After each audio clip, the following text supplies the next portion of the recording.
శ్రీమాత్రే నమః. అప్పుల్లో కూరుకుపోయారా? కష్టాలు తీరడం లేదా? అయితే కామధేను చిత్రాన్ని లేదా విగ్రహాన్ని ఇంట్లో ఈ దిక్కులో పెట్టి చూడండి. కామధేను చిత్రాన్ని లేదా విగ్రహాన్ని మనం ఇంట్లో ఏ దిశలో పెట్టాలో, పెట్టే ముందు ఎలాంటి పరిహారాలు పాటించాలో ఈ వీడియోలో తెలుసుకుందాం. కామధేను విగ్రహాన్ని వాస్తుశాస్త్రం ప్రకారం సరైన దిశలో ఇంట్లో పెడితే కోరిన కోరికలు నెరవేరుతాయి. విగ్రహాన్ని కొనే ముందు అది ఎలా ఉండాలో తెలుసుకోండి. సముద్ర మథనంలో ఉద్భవించిన 14 పుణ్యాలలో కామధేనువు ఒకటి. ఇది స్వర్గంలో ఒక దివ్యమైన ఆవు. పురాణాల ప్రకారం ఈ ఆవుకి ఏది అడిగినా ఇచ్చే శక్తి ఉంది.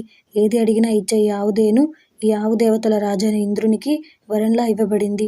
ఈ కామధేనువులో 3 కోట్ల మంది దేవతలు ఉన్నారని, అన్ని గోవులకు కామధేనువు అంశ ఉంటుందని హిందువులు నమ్ముతారు. అటువంటి పవిత్రమైన ఆవు విగ్రహానికి వాస్తుశాస్త్రంలో ప్రత్యేక ప్రాధాన్యత ఉంది. కామధేనువును ఆనందం, శ్రేయస్సు చిహ్నంగా ఇంట్లో ఉంచుతారు. దీన్ని ఉంచటం వల్ల ఇంట్లో ఎప్పుడూ ఆనందం ఉంటుంది. కామధేనువు ఆవు విగ్రహాన్ని ఎల్లప్పుడూ ఇంటికి ఈశాన్య దిశలో ఉంచాలి. ఇలా చేయడం వల్ల వాస్తు దోషాలు రావు, ఇంట్లో శాంతి ఉంటుంది.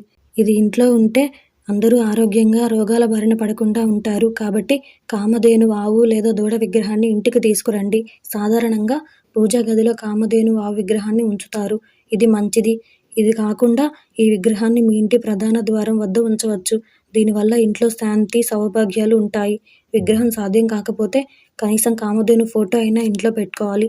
ప్రతి ఒక్కరూ తమ సౌలభ్యం మేరకు కామధేను ఆవు విగ్రహాన్ని ఉంచుకోవచ్చు. ఎందుకంటే ప్రతి ఒక్కరూ ఇంట్లో వెండి లేదా బంగారు విగ్రహాన్ని ఉంచలేరు. కావాలంటే రాగి విగ్రహం లేదా ఇత్తడి విగ్రహం కూడా ఏర్పాటు చేసుకోవచ్చు. ఇది కూడా సాధ్యం కాకపోతే మీరు సాధారణ ఫోటోను ఉంచవచ్చు. దీన్ని ఇంట్లో ఉంచడం వల్ల ఇంటి సభ్యులందరి కోరికలు నెరవేరుతాయి.